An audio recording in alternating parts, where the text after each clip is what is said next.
चलिए तो let's start today's session. आज का सेशन शुरू करते हैं। और आपके लिए जैसा मैं हमेशा पहले एरर ढूंढने के लिए बोलता हूँ, इसी तरह के सवाल से हम शुरू करेंगे। My first 3 days in the ashram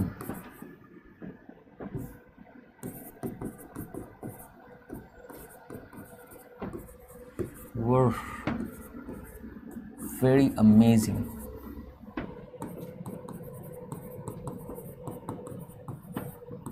But on the 4th day,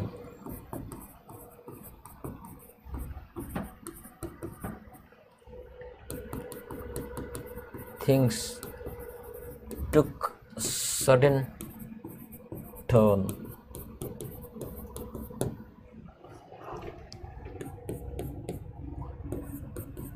She is very intelligent.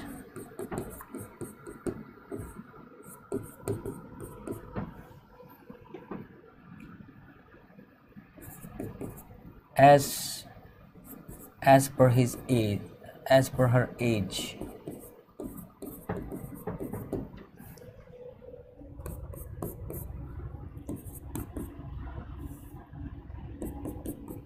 Maya's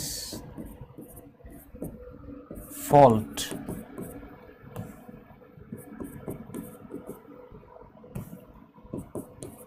not only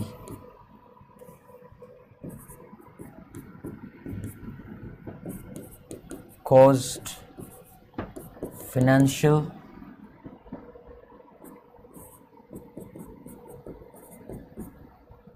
loss, but also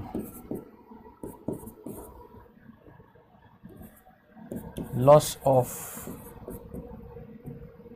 the company's image.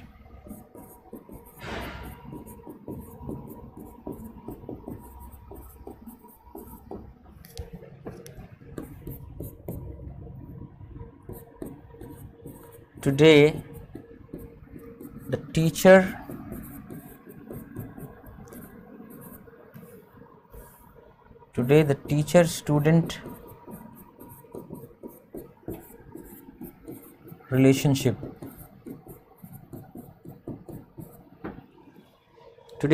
student relationship has completely changed.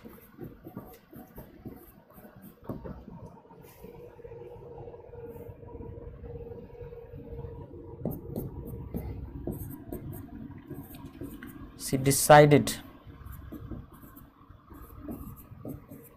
to get married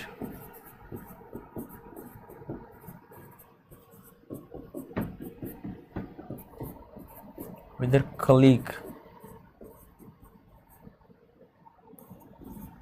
Kunal.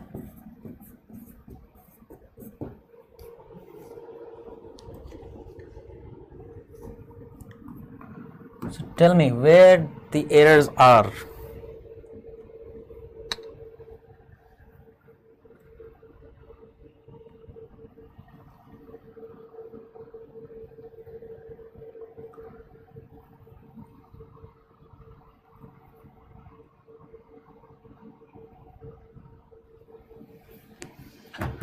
My first 3 days, पहले मेरे 3 दिन in the आश्रम में वो very amazing.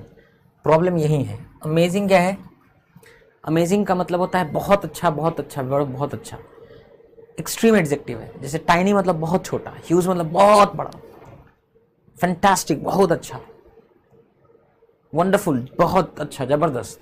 ये ऐसे words हैं जो अपने गुण के हाइट को प्रदर्शित करते हैं कि मतलब उस गुण का सर्वोच्च स्थिति। उसके साथ वेरी नहीं लगा सकते आप। अमेजिंग का मतलब ही तो बहुत बहुत बहुत अच्छा, वहाँ वेरी की कोई ज़रूरत नहीं। एक्सट्रीम एडजेक्टिव के साथ ग्रेडेबल एडवर्ब्स नहीं आते। My first 3 days in the आश्रम में जो मेरे पहले 3 दिन थे वो अमेजिंग, ज़बरदस्त थे। But on the 4th day, लेकिन चौथे दिन, things took a sudden turn, चीज़ों ने एक अचानक मोड़ लिया। She is very intelligent as per her as. As per का मतलब होता है अकॉर्डिंग टू, एक तरह उस प्रकार अपने एज के अनुसार। यहाँ एज के अनुसार ये क्या होता है? एज के अनुसार मतलब एज बता रहा है, एज कुछ कह रहा है नहीं। यहां होना चाहिए था फॉर।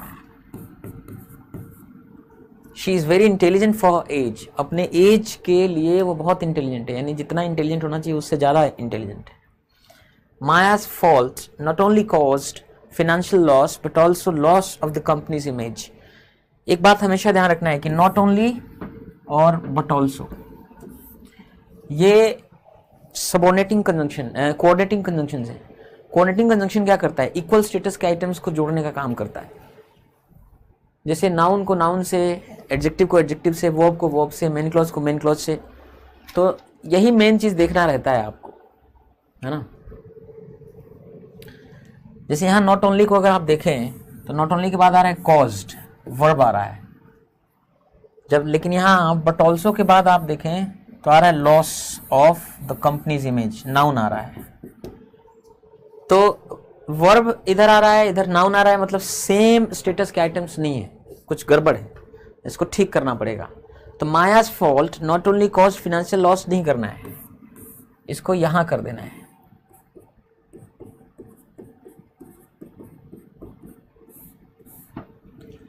कि माया's फॉल्ट कॉज्ड, माया की गलती ने कॉज किया, पैदा करा, उसने जन्म दिया, नॉट ओनली फिनेंशियल लॉस, ना केवल वित्तीय हानि, but also loss of the company's image, बल्कि कंपनी की इमेज को भी लॉस किया उसने। तो यहाँ नॉट ओनली के बाद ये जो फिनेंशियल लॉस है ये नाउन हो जाएगा, और बट ऑल्सो के बाद भी loss of the company's image, company की इमेज का लॉस, वो भी noun.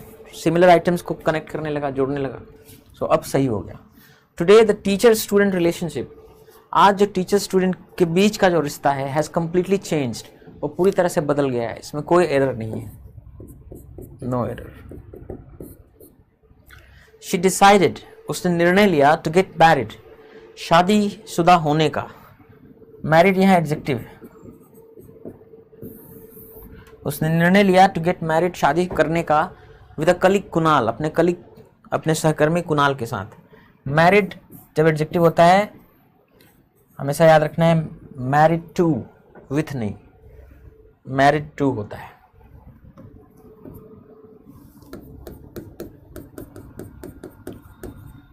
When is he expected to arrive?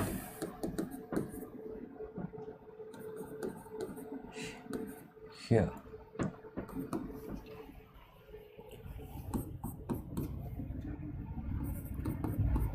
Only after his marriage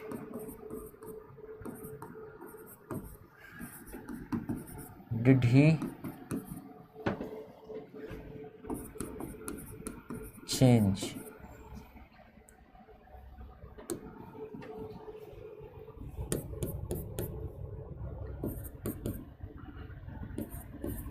She did not tell me that either.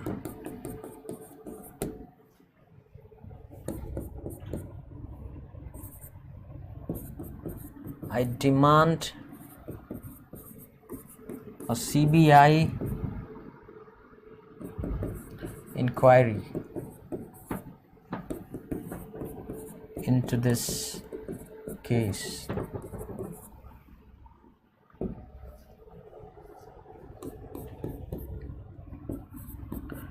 She had no friends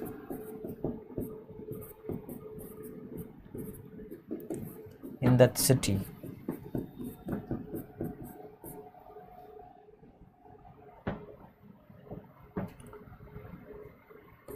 So she sought help from police.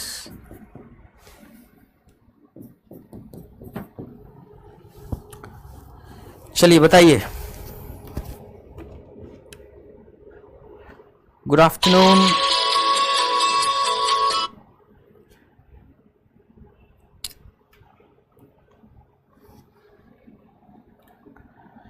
Good afternoon Baban, नमस्ते Vijay, good afternoon Rich, Shivam, विप्रे Singh, hi, Brain Hub, good afternoon.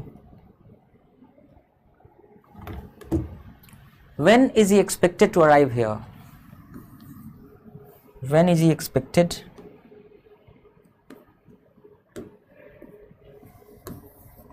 When is he expected to arrive here? कब उनसे उम्मीद है यहाँ पहुँचने की? इसमें कोई एरर नहीं है, no error. Only after his marriage, केवल अपनी शादी के बाद ही डिड ही चेंज, वो बदले. ये भी सही है, यहाँ इन्वर्जन हो रहा है, इन्वर्जन है, वो पहले है, सब्जेक्ट बाद में है. तो अगर ओनली वाला एडवर्बियल से एक सेंटेंस शुरू हो, क्लॉज की शुरुआत हो, अगर ओनली वाला एडवर्बियल फ्रंट पोजीशन में आए तो इन्वर्जन होता है, इसमें भी कोई एरर नहीं है. She did not tell me that either. She did not tell me that either. उसने वो भी मुझे नहीं बताया, उसने मुझे भी नहीं बताया. यहाँ either जो है दोनों अर्थ दे सकता है. She did not tell me that either. She did not tell me that either.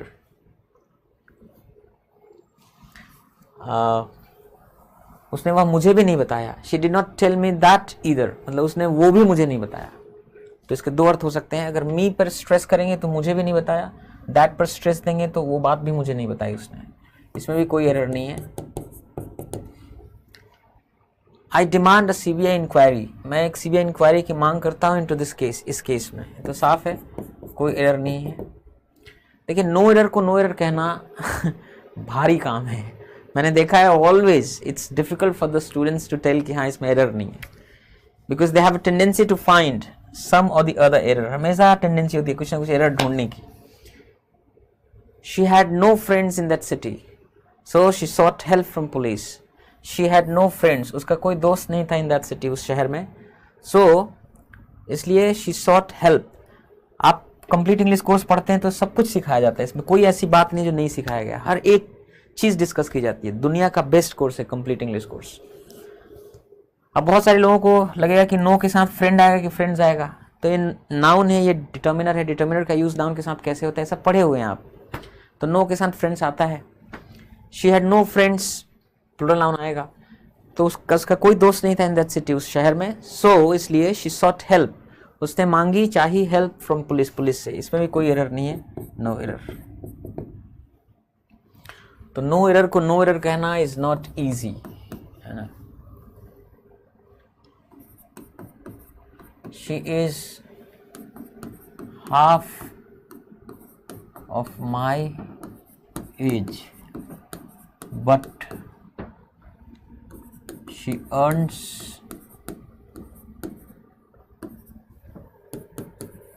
twice than me.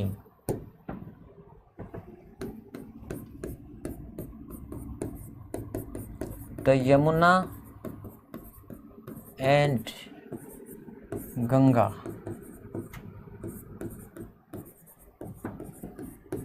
meet at Prayagraj, where the mythical Saraswati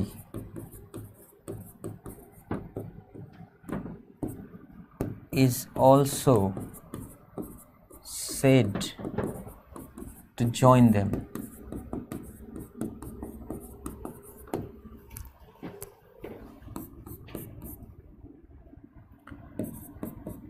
She, I, and you can make a good team together.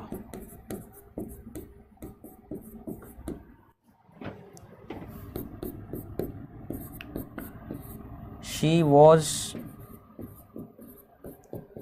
fond for watching cricket on the TV.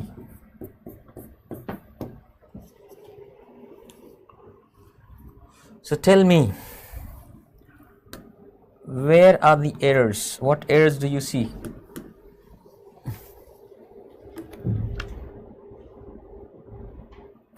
Yogesh is asking, sir आप एग्जामो app पर नहीं है? नहीं, मैं exam फोड़ू app पर हूँ। मैंने एग्जामो बहुत पहले छोड़ दी है।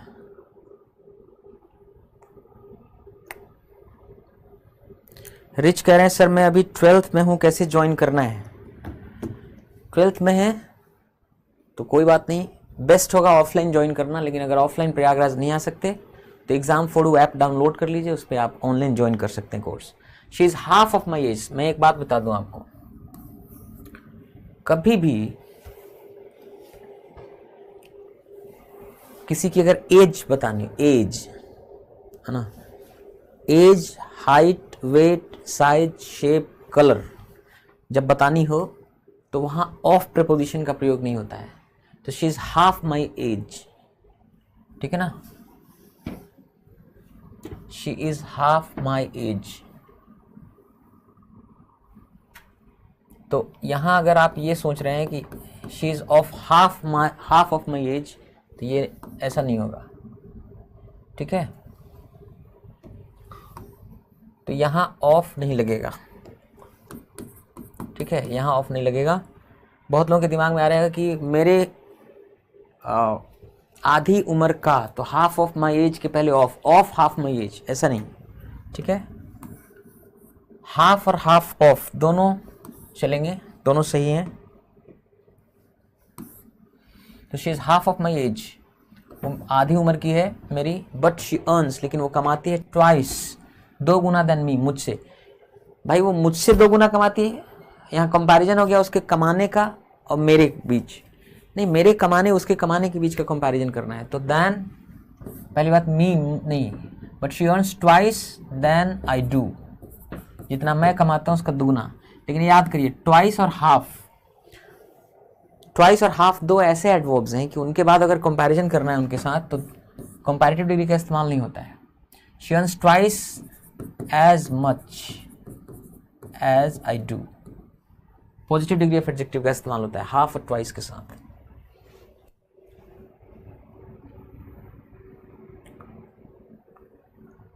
तो पहली बात कि ट्वाइस मोर देन मी होना चाहिए था, तो मोर नहीं था। और अगर आप ट्वाइस के साथ मोर देन भी लिखते तो कंपैरेटिव डिग्री ऑफ एडजेक्टिव का इस्तेमाल नहीं होता ट्वाइस और हाफ के बाद, ठीक है ना। ट्वाइस और हाफ, इनके बाद कंपैरेटिव डिग्री ऑफ एडजेक्टिव का प्रयोग नहीं होता, या एडवर्ब का प्रयोग नहीं होता, पॉजिटिव डिग्री ऑफ एडजेक्टिव का या एडवर्ब का प्रयोग होता है। द यमुना एंड गंगा, अब देखिए अगर एक ही द लगा हुआ है इसका मतलब यमुना एंड गंगा एक ही नदी का नाम है, ऐसा है नहीं, ये तो दोनों अलग अलग नदियां हैं। तो आपको इसके साथ भी क्या लगाना पड़ेगा, यहाँ पे लगाना पड़ेगा द, कि the Yamuna and the Ganga meet, मिलते हैं एट प्रयागराज में, वेयर, जहाँ पे द मिथिकल सरस्वती, जहाँ ऐसे दंत कथाओं में जो सरस्वती कही जाती है, इज ऑल्सो सेड, उनके बारे में भी कहा जाता है टू जॉइन देम, कि वो भी यहाँ ज्वाइन करती हैं। तो बस यहाँ एक ही गलती थी कि द नहीं था। She, I and you can make a good team together, हम लोग एक साथ एक अच्छी टीम बना सकते हैं। ये प्रोनाउंस का आपस में सीक्वेंस होता है 2 3 1, second person, third person, first person. तो you, she and I can make a good team together, हम लोग साथ में एक अच्छी टीम बना सकते हैं। हालांकि ये सीक्वेंस 1 2 3 होता है, ये अच्छी चीज़ों के लिए होता है, क्योंकि अच्छी चीज़ें जहाँ होती हैं, जहाँ कुछ मिलना होता है, फ़ायदा होता है, शिष्टाचार ये कहता है कि पहले आप, फिर मैं। लेकिन जहाँ फांसी देनी है, चढ़ना है फांसी पर, जेल जाना है, कुछ अप्रिय चीज़ है, नेगेटिव एक्सपीरियंस जहाँ होना है, वहाँ सबसे पहले मैं दूंगा, फिर आप दीजिएगा, फिर वो देंगे, ऐसा। She was fond for watching cricket on the TV, she was fond मतलब शौकीन, फॉन्ड के साथ प्रपोजिशन क्या आता है, of. She was fond of watching cricket, वो क्रिकेट देखने का शौकीन थी। ऑन द टीवी नहीं होता है ना। जब आप टीवी को एक इंटरटेनमेंट के सोर्स के रूप में, मनोरंजन के स्रोत के रूप में यूज़ करते हैं, तो आप हमेशा ऑन टीवी बोलते हैं, ऑन टेलीविज़न बोलते हैं, ऑन द टीवी या ऑन द टेलीविज़न नहीं बोलते। लेकिन ध्यान रखिएगा कि ऑन टीवी होता है लेकिन रेडियो के साथ द लगता है, ऑन द रेडियो या ऑन द फोन। ठीक है, ये ध्यान रखना है। अब ये पैसेज है, इसको पढ़ना है और इसके ऊपर आधारित प्रश्नों का जवाब देना है। So start reading the passage को पढ़ना शुरू करिए। AK Roy is asking, sir आपके ऑनलाइन कोर्स को कैसे परचेज करें? एग्जाम फोड़ू ऐप डाउनलोड कर लीजिए। एग्जाम फोड़ू प्ले स्टोर से डाउनलोड करिए, एग्जाम फोड़ू ऐप। इस पे जाइए, कंप्लीट इंग्लिश कोर्स परचेज कर सकते हैं या प्रैक्टिस बैच परचेज कर सकते हैं।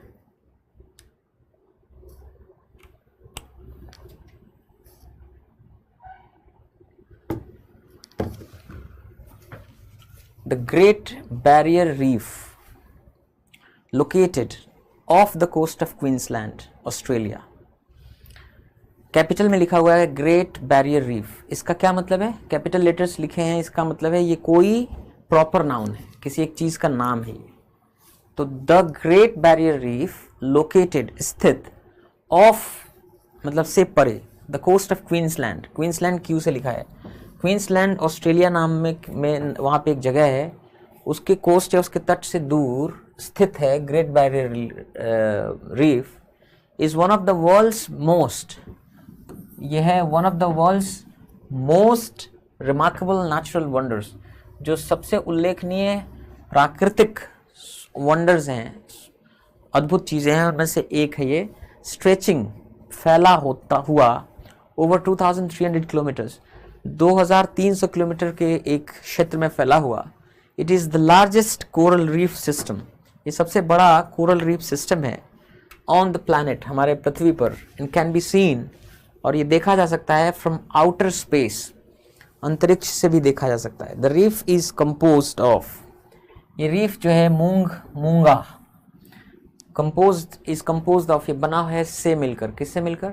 ओवर 2900 इंडिविजुअल कोरल रीफ्स, 2900 अलग अलग कोरल रीफ से मिलकर बना है। एंड मोर देन 900 आइलैंड्स, और 900 से ज़्यादा आइलैंड्स से मिलकर बना हुआ ये great Barrier reef. The Great Barrier Reef is home, ये होम है, यानी यहाँ रहते हैं, होम है, होम के साथ आप लगाते हैं कोई चीज़, होम है टू, फॉर नहीं होता, होम टू कुछ आगे। The Great Barrier Reef is home to a vast array of marine life, एक बहुत बड़ा जो एरे है मरीन लाइफ या समुद्री जीवन का। एरे का मतलब होता है विविधता। तो ग्रेट बैरियर रीफ घर है, यहाँ रहते हैं, अ vast array of marine life, अलग अलग तरह के समुद्री जीव रहते हैं, इंक्लूडिंग समेत ओवर 1500 स्पीसीज ऑफ फिश, 1500 से ज़्यादा स्पीसीज ऑफ फिश, मछलियों की प्रजातियाँ, 411 टाइप्स ऑफ हार्ड कोरल, 411 तरह के ठोस मूंगा, एंड काउंटलेस अदर स्पीसीज, और अनगिनत दूसरी प्रजातियाँ होती हैं। It is a biodiversity hotspot, ये एक जैव विविधता का हॉटस्पॉट है, मतलब यहाँ तमाम तरह की जीव पाए जाते हैं। तो बायोडाइवर्सिटी हॉटस्पॉट का मतलब कि बहुत डाइवर्स टाइप के क्रीचर्स यहाँ लाइफ फॉर्म्स पाए जाते हैं। तो ये एक बायोडाइवर्सिटी हॉटस्पॉट है, offering a unique and diverse ecosystem, जो ये देता है यूनिक, अनोखा और डाइवर्स, कई विविधतापूर्ण इकोसिस्टम देता है, that supports thousands of species. और ये ऐसा इकोसिस्टम है जो सपोर्ट करता है हज़ारों प्रजातियों को। ऐसी हज़ारों प्रजातियां हैं जो यहीं पाई जाती हैं, इसी तरह के माहौल में, इकोसिस्टम में पाई जाती हैं। तो इसलिए ये बायोडाइवर्सिटी हॉटस्पॉट है। हाउएवर, हालांकि the Great Barrier Reef is facing significant challenges, ये फेस कर रहा है महत्वपूर्ण चुनौतियाँ। Climate change is one of the biggest threats, climate change, जलवायु परिवर्तन, one of the biggest threat, सबसे बड़े खतरों में से एक है। कॉजिंग, जो पैदा कर रहा है राइजिंग सी टेम्परेचर्स, बढ़ता हुआ समुद्री तापमान, एंड ओशन एसिडिफिकेशन, और समुद्र का एसिडिफिकेशन या अम्लीकरण हो रहा है, विच इन टर्न, जो कि बदले में लीड्स टू कोरल ब्लीचिंग, वो इस रूप में परिणत होता है कि उसकी वजह से कोरल ब्लीचिंग होती है। यानी ब्लीचिंग, कोरल ब्लीचिंग का मतलब है कि वो जो मूंगे की चट्टानें या पहाड़ हैं, ब्लीचिंग होना यानी उस पर कोई केमिकल रिएक्शन होना, उसका फर्क पड़ना। द रीफ हैज़ एक्सपीरियंस्ड, ये जो रीफ है इसने एक्सपीरियंस किया है, झेला है सेवरल सीवियर ब्लीचिंग इवेंट्स, यहाँ कई गंभीर ब्लीचिंग इवेंट्स हुए इन रिसेंट ईयर्स, हालिया वर्षों में, रिजल्टिंग परिणत होते हुए इन द लॉस ऑफ, की क्षति हुई, खत्म हो गया, of large sections of coral, coral का इस मूंगे का बहुत बड़ा हिस्सा जो है उसकी क्षति हो गई। In addition to climate change, जलवायु परिवर्तन के अतिरिक्त, अदर फैक्टर्स, दूसरे कारक, सच एज, जैसे कि पोल्यूशन, प्रदूषण, कोस्टल डेवलपमेंट, तटीय विकास, तटीय क्षेत्रों का विकास, एंड ओवर फिशिंग, आवश्यकता से ज़्यादा मछली निकालना, ऑल्सो कंट्रीब्यूट, ये भी कंट्रीब्यूट करते हैं, योगदान देते हैं, to the deterioration of the reef, इस रीफ के डेट्यूरेशन या खराब होने में।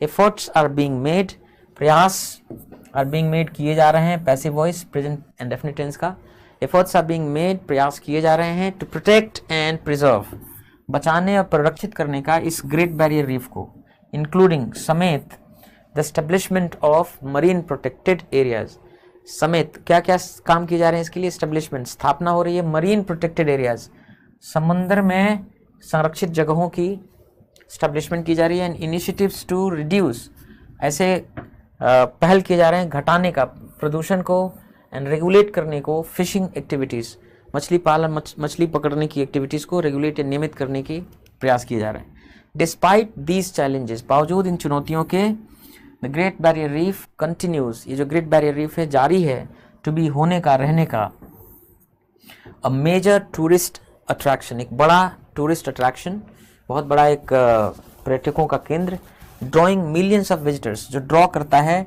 आकर्षित करता है मिलियंस ऑफ विजिटर्स, लाखों विजिटर्स या आगंतुकों को ईच ईयर, हर साल। It provides a valuable source of income, ये प्रोवाइड करता है एक मूल्यवान सोर्स ऑफ इनकम, आय का स्रोत, फॉर द लोकल इकोनॉमी, स्थानीय अर्थव्यवस्था के लिए, एंड सपोर्ट्स, और ये सपोर्ट करता है जॉब्स इन टूरिज्म, पर्यटन क्षेत्र में नौकरियों को, एंड रिलेटेड इंडस्ट्रीज, संबंधित उद्योगों में नौकरियों को सपोर्ट करता है। हाउएवर, हालांकि, it is crucial to implement, ये महत्वपूर्ण है कि इम्प्लीमेंट या क्रियान्वित की जाए, सस्टेनेबल प्रैक्टिसेस, टिकाऊ आदतों को, टू एंश्योर, टिकाऊ परंपराओं को, चीज़ों को इम्प्लीमेंट या क्रियान्वित करें, टू एंश्योर, सुनिश्चित करने के लिए, द लॉन्ग टर्म सर्वाइवल, की लंबे समय तक सर्वाइवल या जीवित बच रह सके, दिस आइकॉनिक नेचुरल वंडर, ये बहुत ही जबरदस्त प्राकृतिक वंडर, अद्भुत चीज। तो देखिए इसमें बहुत तरह के इंफॉर्मेशन शामिल हैं। अब इस पर आधारित सवाल जो पूछे जाएंगे वो इसी इंफॉर्मेशन पे बेस्ड होगा। तो जब आप क्वेश्चन का आंसर करेंगे तो शायद you have to come back to the passage so that you can read the passage again and find out the information required.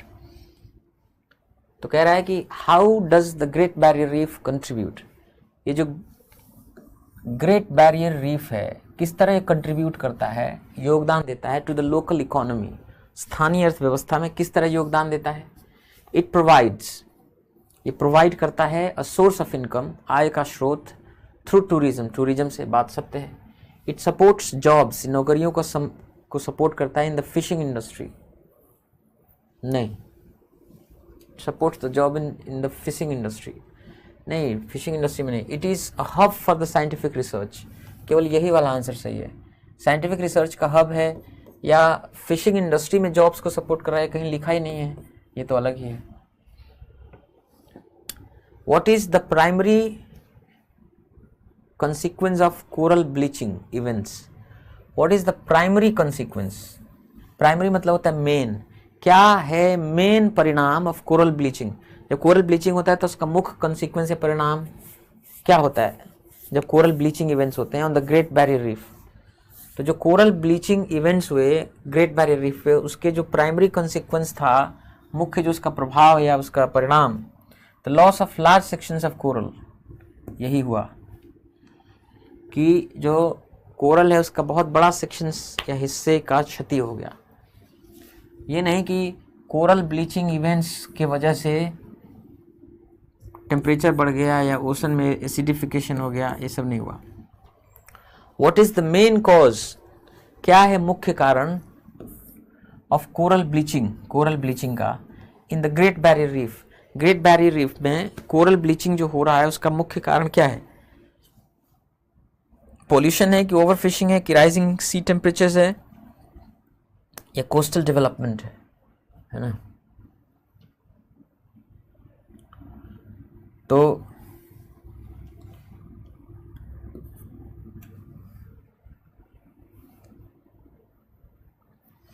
Main cause क्या है कोरल ब्लीचिंग का? पॉल्यूशन है। कैसे पता चलेगा? वापस आइए आप देखिए, लिखा है the Great Barrier reef is facing significant challenges. ये महत्वपूर्ण चुनौतियों को, बड़ी चुनौतियों को फेस कर रहा है। Climate change is one of the biggest threats. Climate change सबसे बड़े थ्रेट से, खतरों में से एक है। जो कॉज कर रहा है राइजिंग सी टेम्परेचर्स की, राइजिंग सी टेम्परेचर, इसकी वजह से, क्लाइमेट चेंज की वजह से राइजिंग सी टेम्परेचर, समुद्र का तापमान बढ़ रहा है, एंड ओशन एसिडिफिकेशन, और इसकी वजह से ओशन एसिडिफिकेशन हो रहा है, समुद्र का अम्लीकरण हो रहा है, which in turn leads to coral bleaching, जो बदले में कोरल ब्लीचिंग में टर्न हो जाता है, जिसकी वजह से तो फिर पोल्यूशन नहीं होगा। राइजिंग सी टेम्परेचर्स,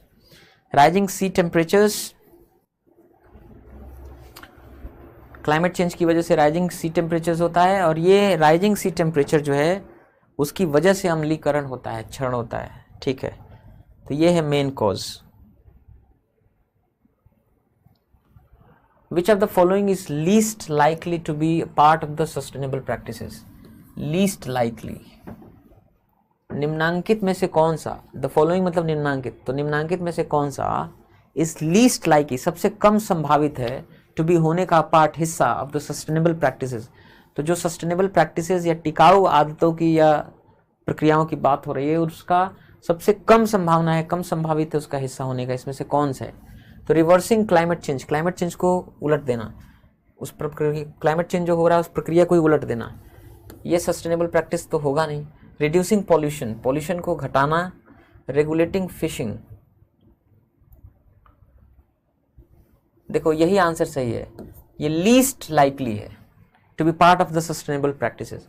तो जिन सस्टेनेबल प्रैक्टिसेस की बात की जा रही है कि टिकाऊ आदतें या प्रक्रियाएं हों जिनकी वजह से जो ये इंश्योर या सुनिश्चित करें कि ये जो नेचुरल वंडर है बहुत लंबे समय तक सर्वाइव कर सके, जीवित रह सके, इसके लिए जिन सस्टेनेबल प्रैक्टिसेस को अपनाने या इम्प्लीमेंट करने की ज़रूरत है, उनमें से क्या है जिसकी सबसे कम संभावना है वो सस्टेनेबल प्रैक्टिस का हिस्सा नहीं होगा? तो रिवर्स करना क्लाइमेट चेंज को, क्योंकि क्लाइमेट चेंज को रिवर्स किया ही नहीं जा सकता, जो क्लाइमेट चेंज हो गया उसको उल्टा किया ही नहीं जा सकता। हाँ, पॉल्यूशन को घटाना, फिशिंग को रेगुलेट करना, कोस्टल डेवलपमेंट में नियमित करना, उसको रेगुलेट करना, ये हैं जो सस्टेनेबल प्रैक्टिसेस का हिस्सा हो सकते हैं, पर ये नहीं होगा।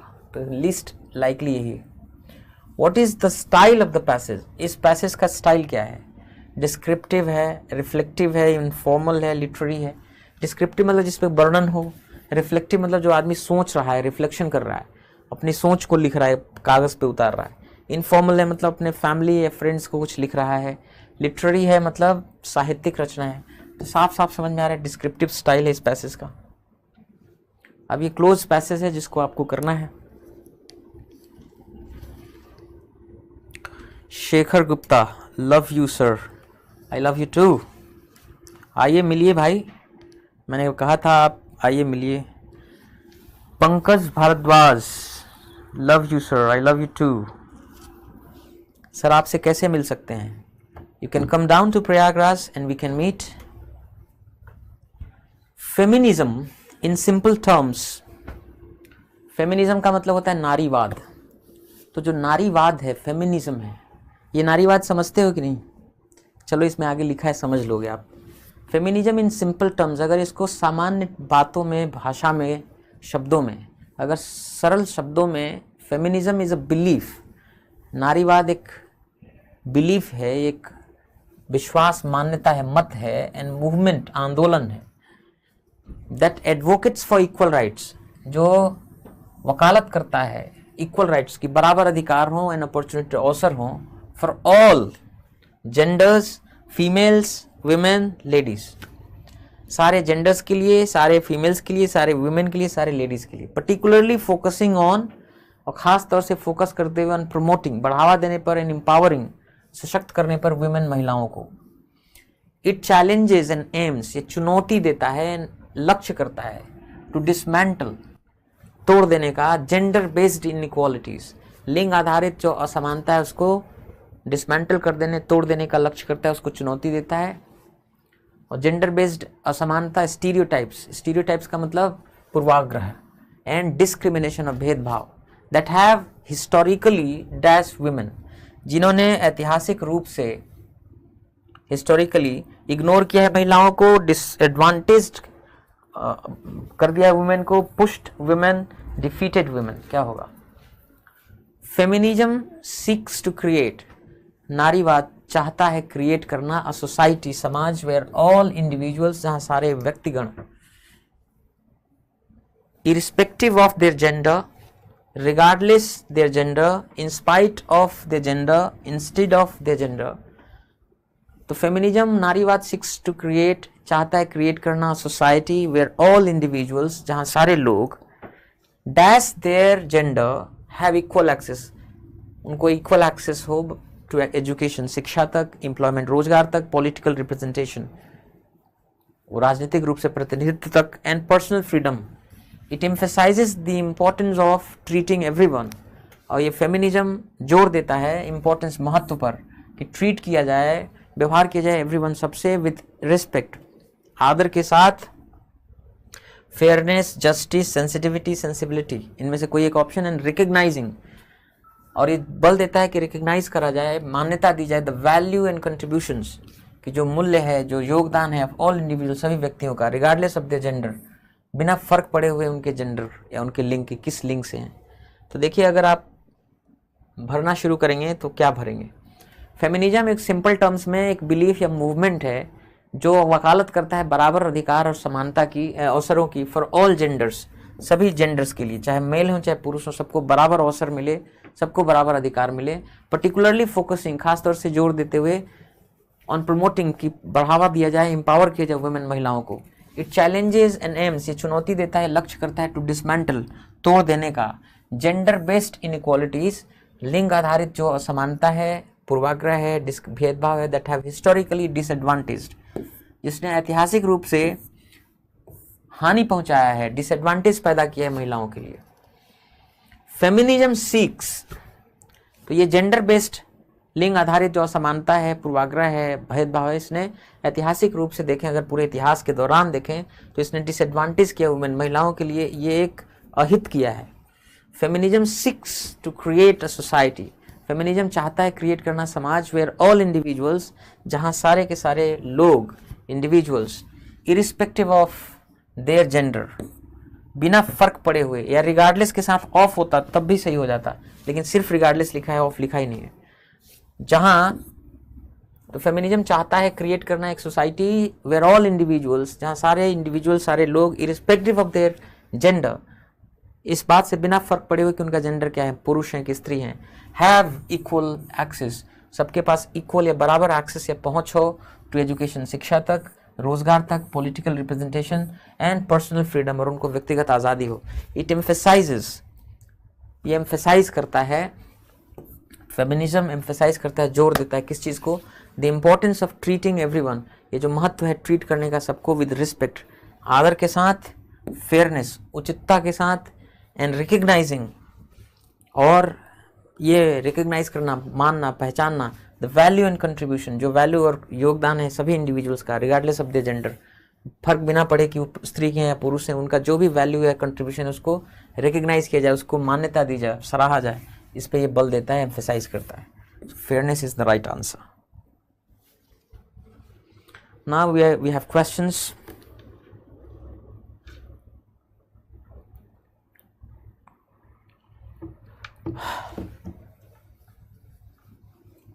चलिए बताइए कौन सा ऑप्शन सही लग रहा है आपको। देखिए, अगर आप ऑप्शन देखें तो आर पहला ऑप्शन नहीं है, ठीक है। The scientist discovered a new species of plant, वैज्ञानिकों ने खोजी एक नई प्रजाति प्लांट की, पौधे की, in the Amazon rain forest, Amazon rain forest में, वहाँ पे एक न्यू स्पीसीज ऑफ प्लांट को डिस्कवर किया साइंटिस्ट ने। The findings were published in a prestigious scientific journal, इनके जो निष्कर्ष थे, नतीजे थे, उसको छापा गया एक प्रतिष्ठित वैज्ञानिक पत्रिका में। The plant has unique medicinal properties, इस प्लांट के बहुत ही अनोखे औषधीय गुण हैं, एंड कैन बी यूज्ड, और इसे यूज़ किया जा सकता है टू ट्रीट वेरियस एलिमेंट्स, कई तरह के बीमारियों को ट्रीट करने में। एक्सटेंसिव रिसर्च एंड टेस्टिंग वो कंडक्टेड, बहुत ही गहन अनुसंधान और टेस्टिंग कंडक्ट की गई, संचालित की गई, करी गई, to determine its potential benefits, ताकि तय करें, पता करें इसका संभावित लाभ क्या क्या हो सकते हैं। तो भाई जब ये एक्सटेंसिव रिसर्च और टेस्टिंग होगा तभी ना द फाइंडिंग्स वर पब्लिश्ड, उसके निष्कर्षों को छापा गया in the prestigious scientific journal में। तो एस के बाद क्यू होना चाहिए, एस के तुरंत बाद क्यू कहीं नहीं है, केवल पहले में है। ठीक है। So the first sentence should be P. The scientists discovered, वैज्ञानिकों ने खोजी a new species of plant, पौधे की एक नई प्रजाति in the Amazon rainforest, Amazon के जंगल में। फिर R, the plant has unique medicinal properties, ये प्लांट है, इसके बहुत ही अनोखे औषधीय गुण हैं, and can be used, और इस प्लांट को यूज़ किया जा सकता है to treat various ailments, अनेकों बीमारियों को ट्रीट करने के लिए। फिर S, extensive research and testing वो कंडक्टेड, बहुत गहन रिसर्च और टेस्टिंग कंडक्ट करी गई, टू डिटर्मिन, पता करने के लिए, इट्स पोटेंशियल बेनिफिट्स, की इसके संभावित लाभ क्या क्या हो सकते हैं। और फिर लास्ट में क्यू, द फाइंडिंग्स, और जो नतीजे रहे इसके, वर पब्लिश्ड, वो छापे गए in a prestigious scientific journal, एक प्रतिष्ठित वैज्ञानिक पत्रिका में। So PRSQ is the right answer. Now move on to the next question, tell me the answer.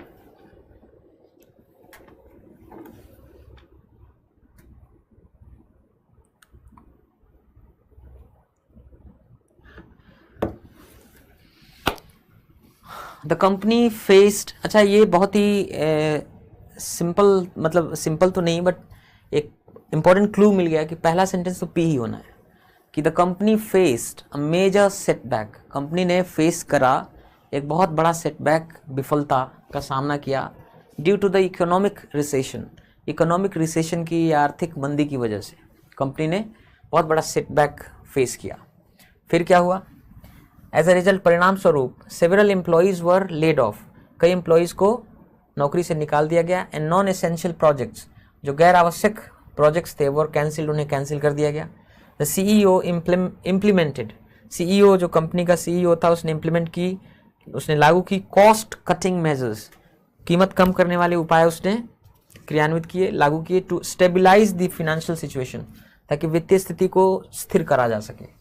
Eventually, अंततः, द कंपनी मैनेज, सफल रही, टू रिकवर करने में, रीगेन, वापस पाने में, इट्स मार्केट पोजीशन, बाजार में अपनी स्थिति को।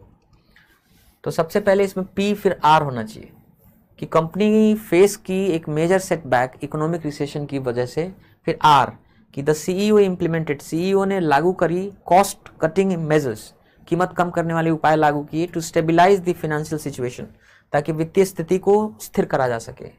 एज अ रिजल्ट, इसके परिणाम स्वरूप, सेवरल एम्प्लॉयज़ वर लेड ऑफ, कई एम्प्लॉयज़ नौकरी से निकाल दिए गए, एंड नॉन एसेंशियल प्रोजेक्ट्स, गैर आवश्यक प्रोजेक्ट्स को कैंसिल कर दिया गया। सो PRQ और फिर S, इवेंचुअली, अंततः, company manage to recover and regain, company सफल रही रिकवर करने में, वापस पाने में अपने मार्केट पोजीशन को। सो PRQS सेकेंड वाला ऑप्शन, ठीक है।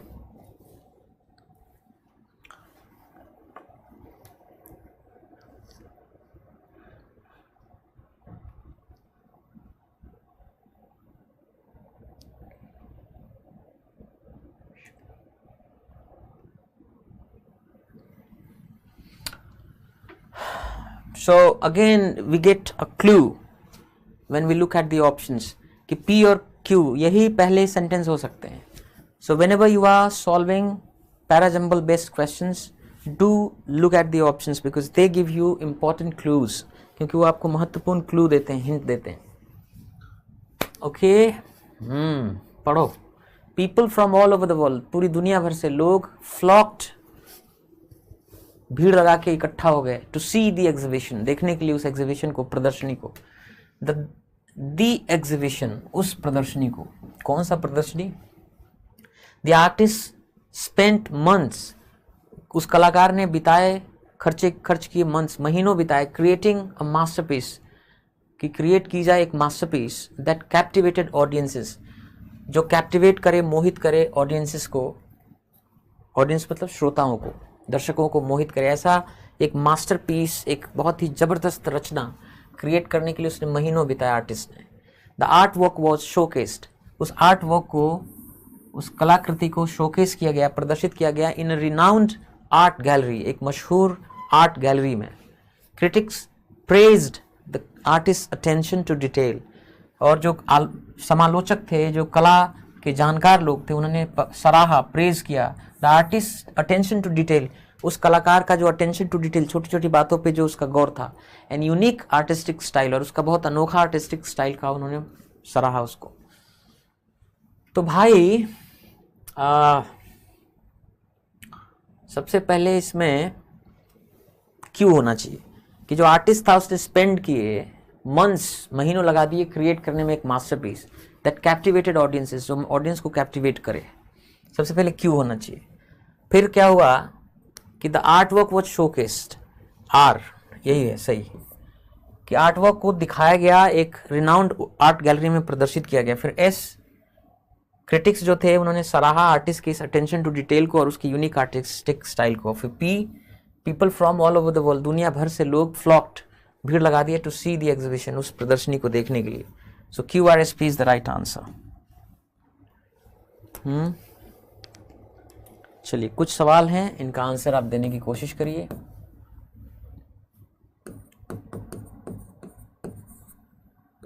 Every of your books is interesting,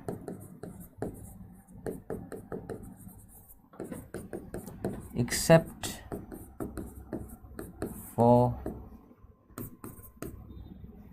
the latest one.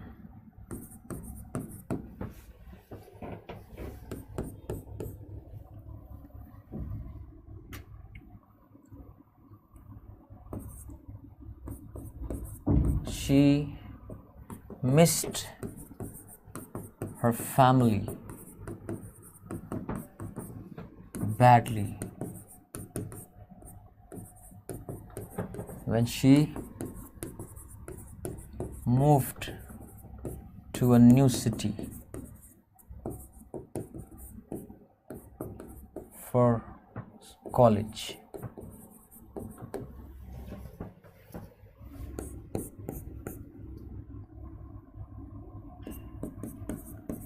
How many ships did you buy from that herder?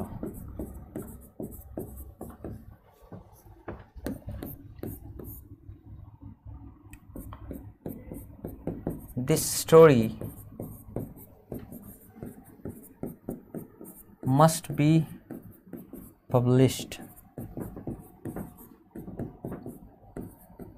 in a newspaper.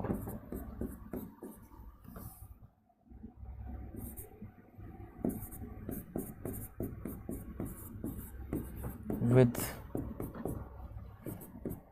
a large circulation.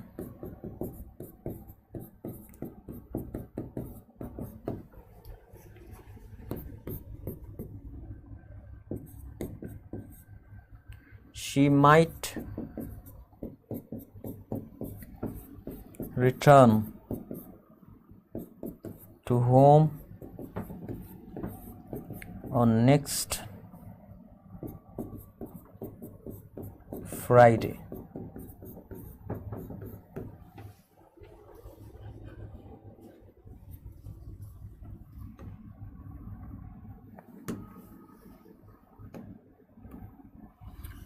Every of your books is interesting except for the latest one. Every जो है ना, ये pronoun का काम नहीं करता है। Each of your books is interesting. जो तुम्हारी किताबें हैं उनमें से प्रत्येक इंटरेस्टिंग है except for the latest one, जो एकदम लेटेस्ट है, जो हाल में भी छपी एकदम, उसको छोड़ दें तो सारी किताबें तुम्हारी इंटरेस्टिंग है। शी मिस्ड हर फैमिली, उसने याद किया, जैसे आप घर छोड़ते हैं तो याद आती है ना आपको घर की, तो उसने मिस की अपनी फैमिली को बैडली, बहुत ज़्यादा। अगर बैडली का इस्तेमाल आप एंड पोजीशन में करते हैं, मतलब सब्जेक्ट वो ऑब्जेक्ट कंप्लीमेंट वर्बिल के बाद करते हैं, मतलब एडवर्बियल के रूप में एंड पोजीशन में अगर बैडली का इस्तेमाल करते हैं तो उसका अर्थ होता है अच्छे से नहीं। और अगर बहुत ज़्यादा के सेंस में इस्तेमाल करना हो तो मिड पोजीशन में इस्तेमाल होता है बैडली। शी बैडली मिस्ड, वो बहुत ज़्यादा मिस की अपने फैमिली को। When she moved to a new city, जब एक नए शहर में गई फॉर कॉलेज के लिए, पढ़ाई के लिए। How many sheeps did you buy, कितने भेड़, शीप का प्लुरल शीप ही होता है, डियर का डियर ही होता है, एयरक्राफ्ट का एयरक्राफ्ट ही होता है, स्वाइन का स्वाइन ही होता है। तो how many sheep did you buy, कितने भेड़ आपने खरीदे, फ्रॉम दैट हर्डर, उस गड़ेड़ी हर्डर से, मतलब जो बेचने वाला है, चरवाहा। This story must be published, इस स्टोरी को अवश्य पब्लिश की जानी चाहिए, छापी जानी चाहिए। इन अ न्यूज़पेपर, एक न्यूज़पेपर में, विद अ लार्ज सर्कुलेशन, जिसका बहुत बड़ा सर्कुलेशन हो, जो बहुत लोगों के बीच पढ़ी जाती हो, ऐसे न्यूज़पेपर में इस स्टोरी को अवश्य छापी जानी चाहिए। इसमें नो एरर, कोई गलती नहीं है। She might return to home, वो संभवतः लौट जाए घर, ऑन नेक्स्ट फ्राइडे, अगले फ्राइडे को। देखिए आपको बताया है कि होम एडवर्ब का काम करता है, वर्ब ऑफ मूवमेंट के बाद कोई ऐसा वर्ब हो, जैसे गो मतलब जाना, कम मतलब आना, रिटर्न मतलब लौटना, लीव मतलब छोड़ना, रीच मतलब पहुंचना, अराइव मतलब पहुंचना।